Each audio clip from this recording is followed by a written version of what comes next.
Jaya Radha Madhava Kunja Bihari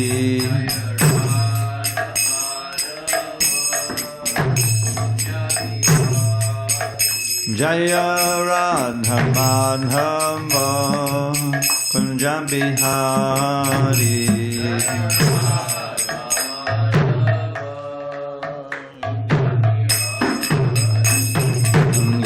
Jana Vallabha Girivardhari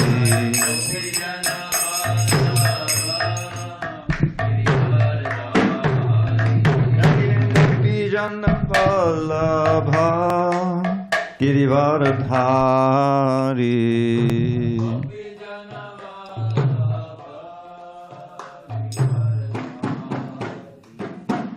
Yashodanandana Brajajana Ranjana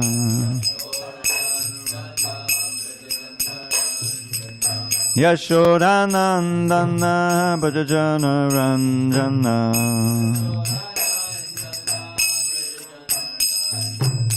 Yamuna Tira Vanachari Yamuna Tira Vanachari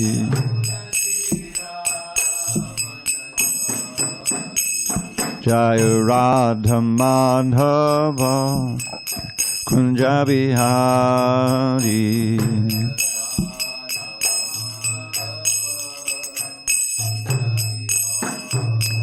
Jaya Radha Madhava Kunja Bihari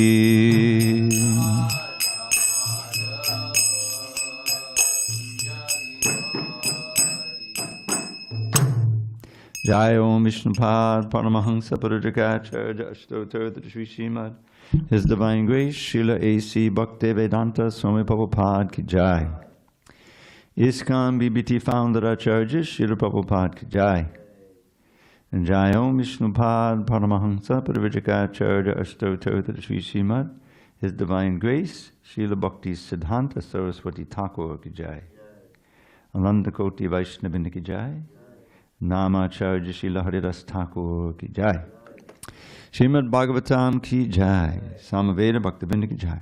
All glories to the assembled devotees. All glories to the assembled devotees. All glories to the assembled devotees. All glories to Shri Guru and Gauranga. Narayanam Namaskritya Narang Chaiva Narottamam Devim Saraswatim Vyasam Tato Jayamudirayet. Before reciting the Srimad Bhagavatam, which is our very means of conquest, we should offer our respectful obeisances unto Lord Narayan, the Supreme Personality of Godhead, unto Narayan Rishi, the supermost human being, unto Mother Saraswati, the goddess of learning, unto Srila Vyasadeva, the author, and unto Srila Prabhupada, the translator, commentator, and our spiritual master. Nashta Prayesha Bhadreshu Nityam Bhagavata Sevaya Bhagavatyuttama Shloke Bhakti Bhavati Naistiki. By regular attendance in classes on Srimad Bhagavatam and by rendering devotional service to the pure devotee, all that is inauspicious within the heart is destroyed almost to nil, and loving devotion to the Supreme Lord, who is glorified in transcendental songs, is established as an irrevocable fact. Om Namo Bhagavate Vasudevaya. Om Namo Bhagavate Vasudevaya. Om Namo Bhagavate Vasudevaya.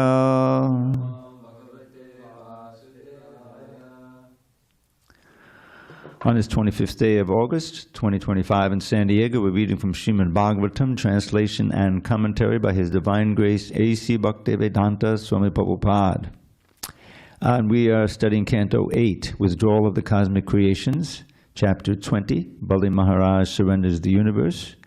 Text 34.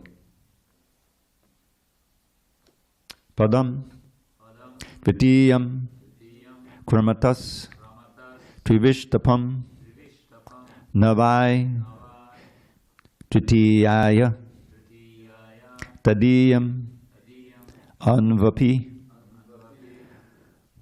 Urukkamasyangrir. Is that not right? Uh-oh. Not here. I don't know where that S came up. Yeah.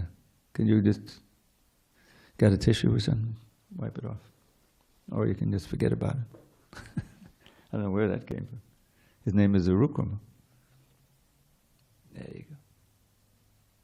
Does it say that in your little device there? Yeah. Okay. Urukkamasyangrir Upari Ato Mahārāja Tapasah Padangataha Padam Dvitiyam Kramatas Trivishtapam Navai Tritiyayatadiyamanvapi Urukkamasyangirupāryaparyato Mahārājanabhyam tapasak padangataha Padam Dvitiyam Kramatas Trivishtapam Navai Tritiyayatadiyamanvapi Urukkamasyangirupāryaparyato Mahārājanabhyam tapasak padangataha Padam Dvitiyam Kramatas Trivishtapam Navai Tritiyayatadiyamanvapi Urukkamasyangirupāryaparyato Mahārājanabhyam tapasak padangataha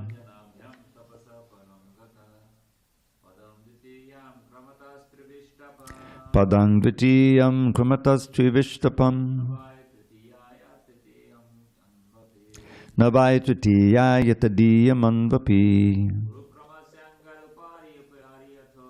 Urukkamasyangirupāryaparyato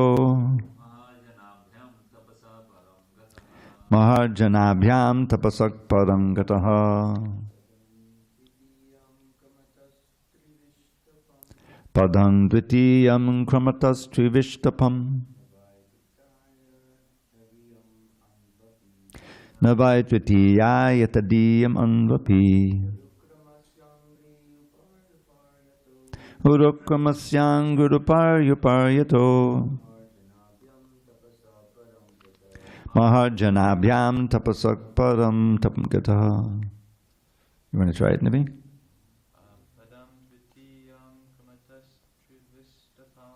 Padam Dvitiyam Kramatas Trivishtapam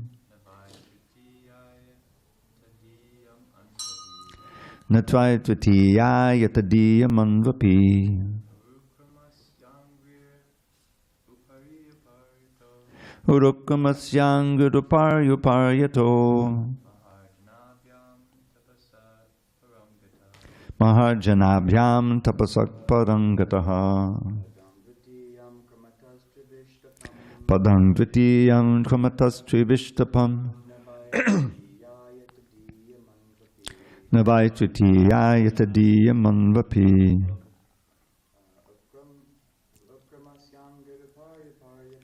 Urukkamasyangirupāryaparyato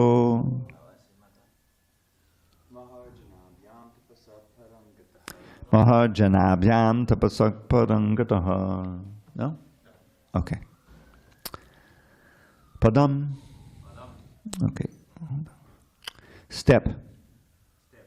Dvitiyam. Second. Kramataha. Advancing. Trivishtapam. All of the heavenly planets. Na. Not. Vai, indeed. Tritiyaya, for the third step. Tadiyam, of the Lord. Anu api, only a spot of land remained. Urukramasya, of the Supreme Personality of Godhead, who performs uncommon activities. Angrihi, steps occupying above and below. Upadi, upadi, higher and higher. Ato, now. Mahajanabhyam, than Mahārāja and Janaloka. Tapasaha, I think this is than Tapoloka, not that Tapoloka. Than Tapoloka. Okay. Param, beyond that. Gataha, approached. Okay. Translation. As the Lord took his second step, he covered the heavenly planets, and not even a spot remained for this third step, for the Lord's foot extended higher and higher beyond Mahārāja, Janaloka, Tapoloka, and even Satyaloka. Purport. When the Lord's footstep exceeded the height of all the lokas, including Mahārāja, Janaloka, Tapoloka, and Satyaloka, his nails certainly pierced the covering of the universe. The universe is covered by the 5 material elements: Bhumar, Apo, Analo, Vayu, Kam. This is earth, water, fire, air, and ether. As stated in the Shastra, these elements are in layers, each 10 times thicker than the previous one. Nonetheless, the nails of the Lord, toenails of the Lord, pierced through all these layers and made a hole penetrating into the spiritual world. From this hole, the water of the Ganges infiltrated into this material world, and therefore it is said, Padanaka Nira Janita Janapavana, from the Dasavatar Stota number 5. Because the Lord kicked a hole in the covering of the universe, the water of the Ganges came into this material world to deliver all the fallen souls. Thus end the Bhaktivedanta purports of the 8th canto, 20th chapter of the Srimad Bhagavatam, entitled Bali Mahārāja Surrenders the Universe. Om Jnana Timirandasya Jnanandana Salakaya Chakshu Urmilitam Mena Tasmai Shri Gurave Namaha. I was born in the darkest of ignorance, but my spiritual master Srila Prabhupada opened my eyes with the torchlight of knowledge. I offer my humble obeisance unto him and all members of Shri Parampara. So that ends chapter 20, in which Bali Mahārāja asked for 3 steps of land. Vamanadeva asked for 3 steps of land.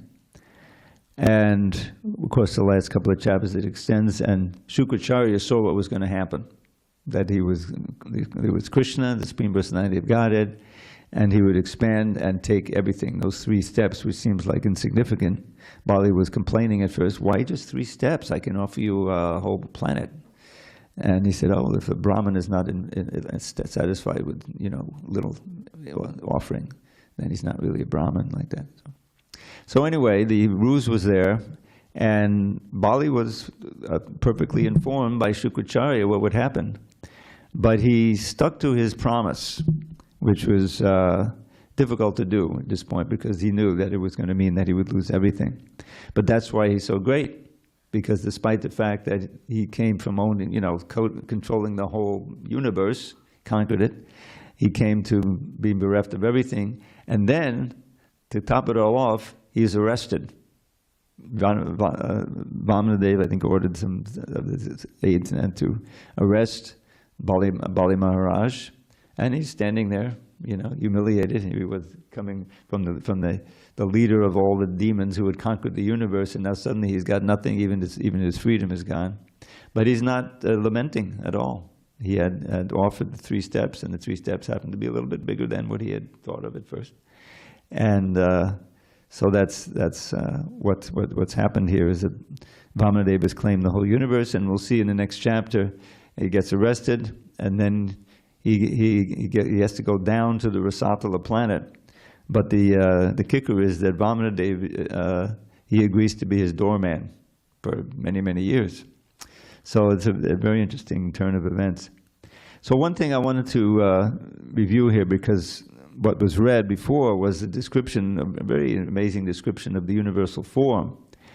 And everything is covered, you know. I mean, they've got I think it's knees, they've got the birds in the knees, and there's various kinds of airs, and it goes up to his head, and you know, everything is there as we hear it in different places, but this is maybe the most detailed description in the Bhagavatam.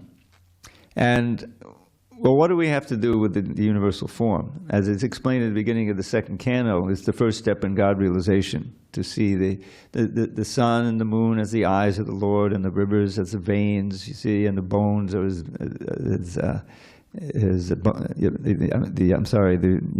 the mountains and things, mountains are his bones. And so it's distinctly said there that this is the first step in God realization. In other words, to start to see by your own environment the presence of the Lord there. And we have a little of that comes in the Bhagavad Gita. You remember? Of course, the 11th chapter is more detailed description of the universal form.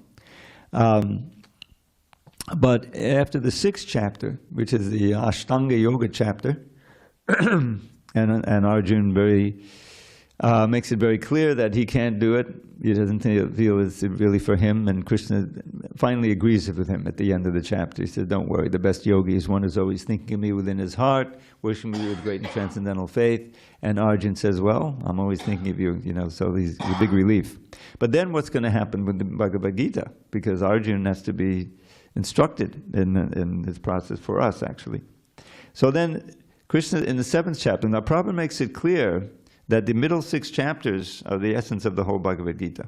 And the other chapters are kind of support that. So he starts, the first verse of the 7th chapter, he says, Maya sakta mana parta yogam yunjan manashya asangshayang samagram namyata gyasati tachinu. Now I'm going to teach you how your mind can naturally be attracted to me. Maya asakta mana parta. Because that's the key. If the mind has to be brought under control. That's the whole point of the 6th chapter. And we learn also in the 2nd chapter, you know, how important it is to avoid going down the degradation ladder from meditating on objects of the senses to getting desire for them, and that desire turns into lust, and the lust is frustrated, and you become angry, you lose your intelligence, right? It's all there. So it all begins with what you think about, and what you allow your mind to contemplate, and the desires to arise. So in this 7th chapter, Krishna, soon after the introduction, he describes the 8 material elements. Remember? Bhuma, Apa, Olano, Vayo, Kangmano. So these are not something unfamiliar to us. We live with them every day. You know, it's very relatable. He said, oh, okay, solid matter and liquids and air and fire and all these things. Mind, you know what the mind is.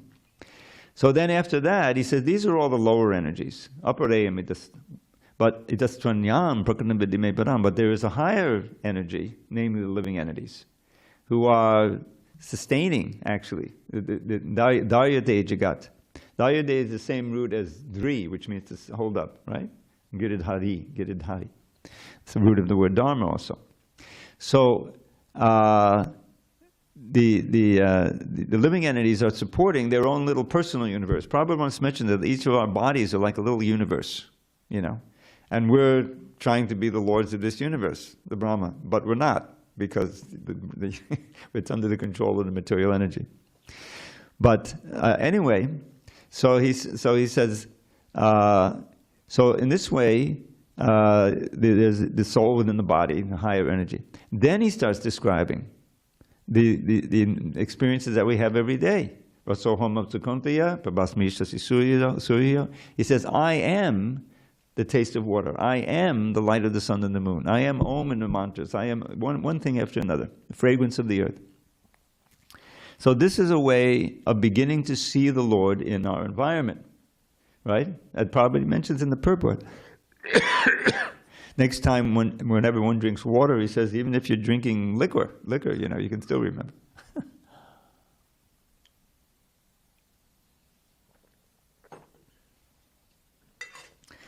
So this is like is a little beginning of the universal form thing, because whatever we experience, we can, if we remember that passage in the Bhagavad Gita, then we can think of Krishna.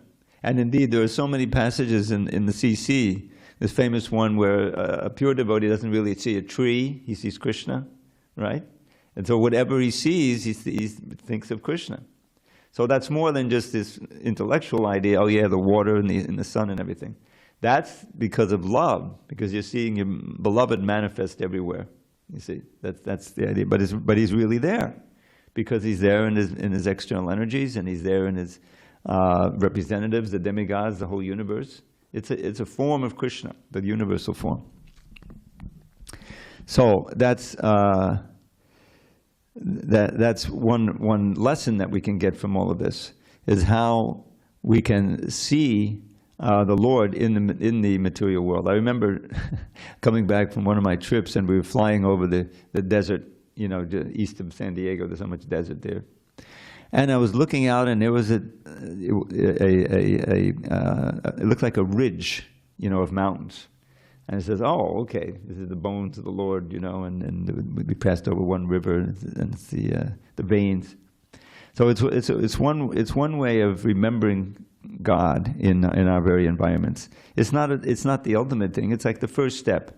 It's a way of sacralizing your whole environment by always remember, oh, this is, just like these trees. How do you see the tree? Oh, there's a living entity in the tree, right? I mean, an unfortunate living entity who's trapped in that tree. Consciousness is very much covered, and basically you just know, oh, the sun is out. Oh, wait, let me try to get some of that sun with my leaves or whatever, There's not really any thought there. It's just, but that's a way of seeing, and that's part. The tree is made of earth, water, fire, ether, etc., and the soul is Krishna's internal energy, and so one can be reminded of Krishna in every circumstance. That's one of the lessons here. But the thing that's so amazing about this whole pastime is.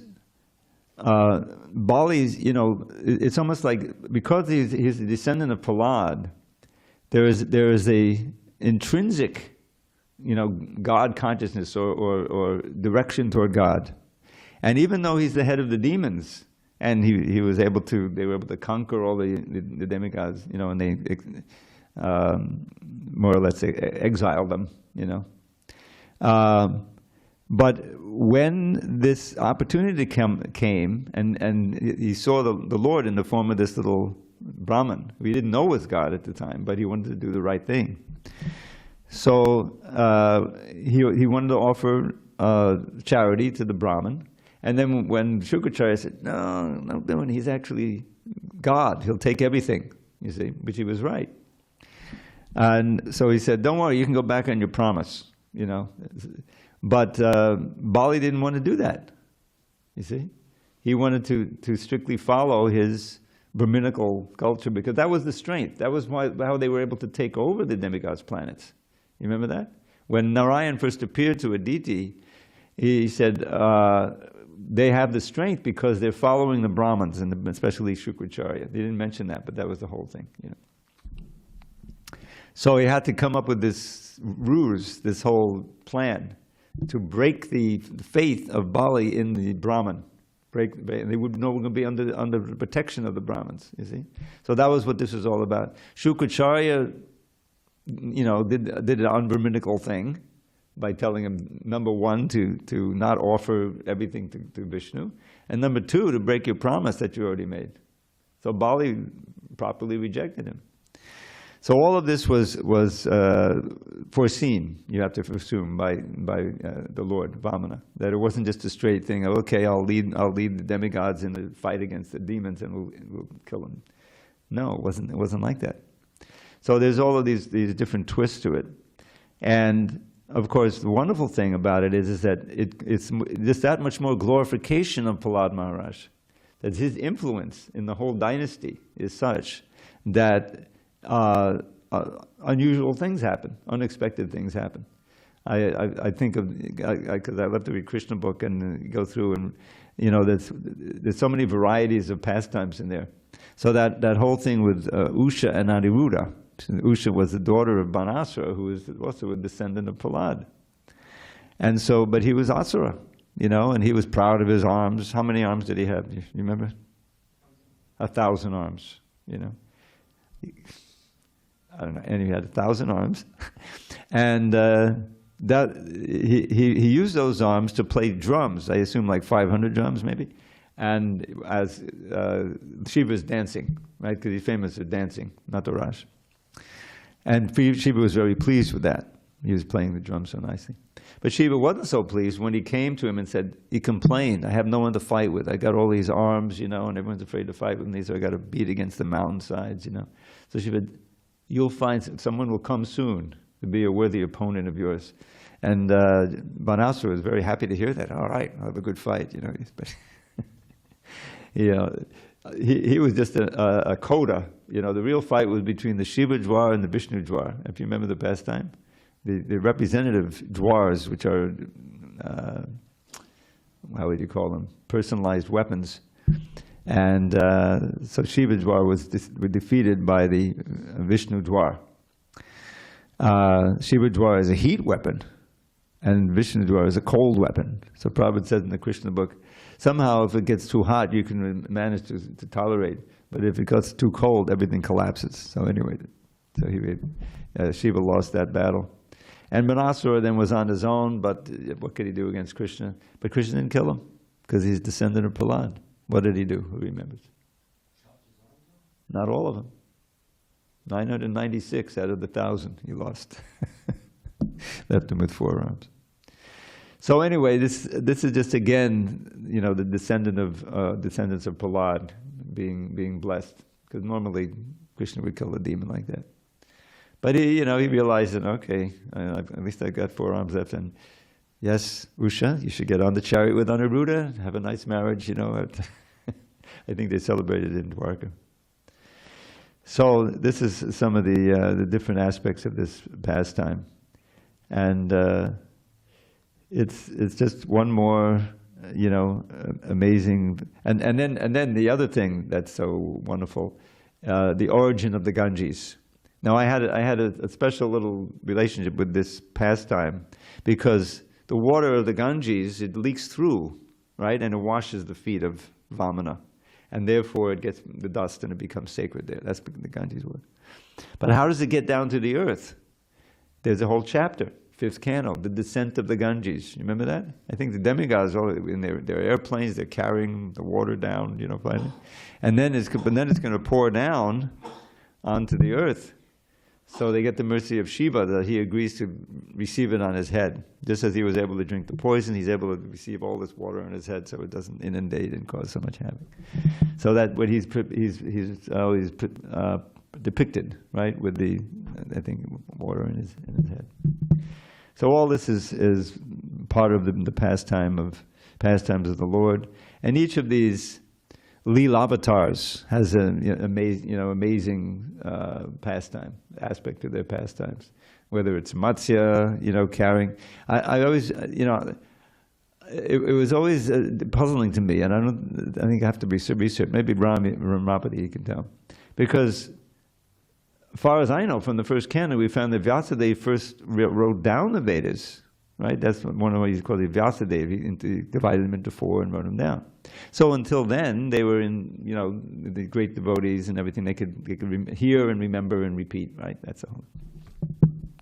So what does it mean then, at the end of the 3rd chapter or the 2nd chapter, 2nd canto, that Brahma studied the Vedas 3 times? They hadn't been written down yet. What was he studying? Was he going through his mind, memorize? I don't know. And then Matsya saved the Vedas. They still hadn't been written down. Anyway, but so each of these Leela avatars is fascinating. And Dharmaraj showed me some of the movie yesterday. He had he had a way of showing me some of the movie, and about Nrsingadev. It was pretty amazing. Just that little part that I saw. He's got, it's not exactly according to the Bhagavatam, but he's got Hiranyakashipu on his chest, and Hiranyakashipu says, no, I have the blessing of Brahma, you can't kill me. And then Nrsingadev is explaining all the ways that he is meeting the promises of Brahma. You're not in the air, in the water, or on the land. You're on my lap, And these aren't weapons. These are just nails. You see, and you're not inside or outside. And meanwhile, Hiranyakashipu was panicking. Oh my God! I thought it was protected. But it's quite amazing. You remember what was his name? Madana Gopal Prabhu, who came here. He wrote a wonderful review of this. I mean, professionally written. I think I saw it online. I forget what it was exactly. The root of the movie, and he was especially appreciative of the fact that it was, pretty much sticking with the Bhagavatam, and very impressive. I haven't seen it. Have you guys gone to see it yet? Most of you saw it, yeah. So that's part of the Bhagavatam, the varieties of incarnations, and each one with a special character and a special amazing thing to go on, And all of them, are expansions of Krishna. Krishna's quality is the most amazing, actually, when you think about it. All right, any discussion on these points? It's a little early. But this is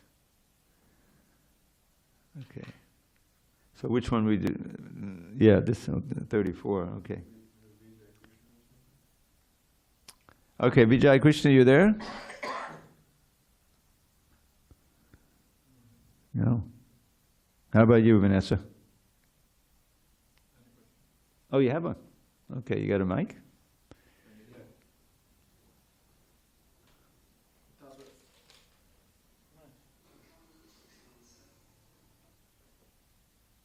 I had a question about the dynasty of Prahlad Maharaj. If he's like a pure devotee, why did his dynasty continue to be like demons later on?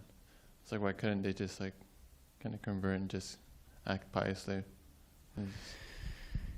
Well, I'm not going to speculate. I'm not sure why. I mean, they're not all like you got Bali there, Some of them are really staunch devotees. Yeah, he was on the demon side for a while, so that's true. In other words, their sons or grandsons or great-grandsons. So why didn't Bali train his direct children nicely? Assuming they're, to also carry on the devotional mood. I don't know. I'd have to research it. You have any idea, Ramavati? It's a good question.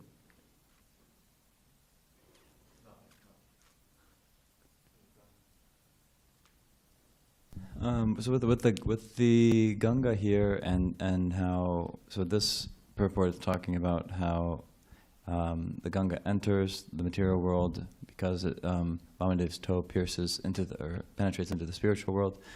So what is I'm just trying to understand the Ganga and how it exists in the spiritual world, but not in the material world up until that point. Is there some clear? Well, what I read elsewhere is that you've got Mahavishnu. He's lying in the causal ocean, right? Then you have Garbhodakshi Vishnu. There's all these oceans, Udakashai. So the causal ocean is completely spiritual. Water, whatever, And so it stays spiritual, when it leaks in, and especially because it's got the foot dust. I think that's also mentioned, that also make it very potent, sacred. And, that's as far as I know, is that it's part of it, that the causal ocean itself is purely spiritual. And there's this big barrier there with the coverings of the universe, but this powerful foot, and the nails and got through it. So some of it came in, and that became the Ganges. Okay, so the Ganges water is water from the causal ocean, but then also touched with the foot of Vamanadeva. Yeah, so foot dust. Okay, Yeah. Have you been to Mayapur yet? Bathe in the Ganges. I remember when I first did that. I think I lost my glasses when I dove in.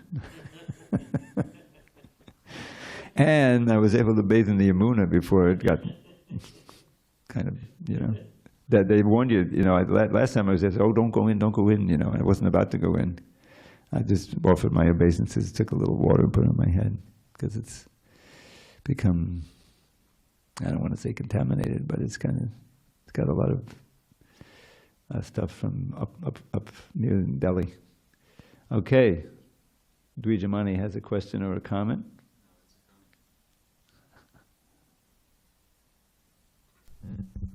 When I was preparing for class, I read a little bit ahead, and I found this interesting purport. This is the next chapter. Yeah. Text number 4. It says, Prabhupada says in the purport, here we understand that the Ganges began when the water from Lord Brahma's Kamandalu washed the lotus feet of the Lord Vamanadeva. But in the 5th canto, it is stated that the Ganges began when Vamanadev's left foot pierced the covering of the universe, so that the transcendental water of the causal ocean leaked through. And elsewhere, it is also stated that Lord Narayan appeared as the water of the Ganges. The water of the Ganges, therefore, is a combination of 3 transcendental waters, and thus the Ganges is able to purify the 3 worlds. This is a description given by Srila Vishwanath Chakravarti Thakur. So it's like a combination of these 3 I'm things. sure I read it at one point, but I had forgotten that other thing. I always had thought, oh yeah, it's the water of the Ganges, causal ocean leaking through. Okay.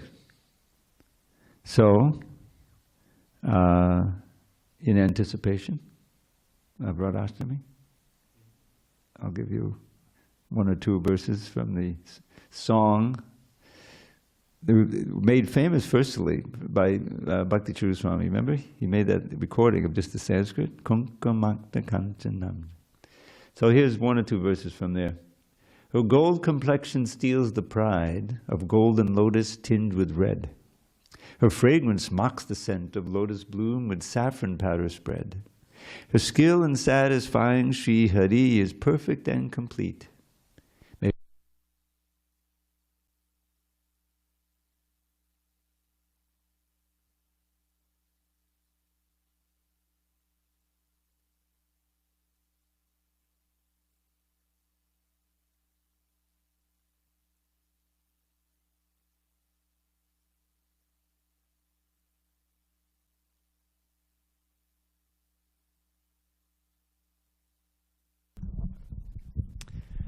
All right. Her wondrous silken garment shame the splendor rubies can display. She is a blooming garden where the bee of Krishna loves to play. She worships Surya every day so she and Madhava can meet. May Radhika bestow on me the service of her lotus feet. Eclipsed by Radha's tenderness, the fame of budding blossoms dims. The moon, the lotus, sandal paste, and camphor serve her cooling limbs. When Krishna burns with love desires, a soothing touch dispels the heat. May Radhika bestow on me the service of her lotus feet. Exalted goddesses, oh no. Though youthful goddesses adored by all, adore the goddess Shri. She lacks Shri Radha's beauty, youth, and every other quality. So when it comes to lovers' sports, with Radha no one can compete. May Radhika bestow on me the service of her lotus feet. Within the rasa dance, her singing and her joking are the best.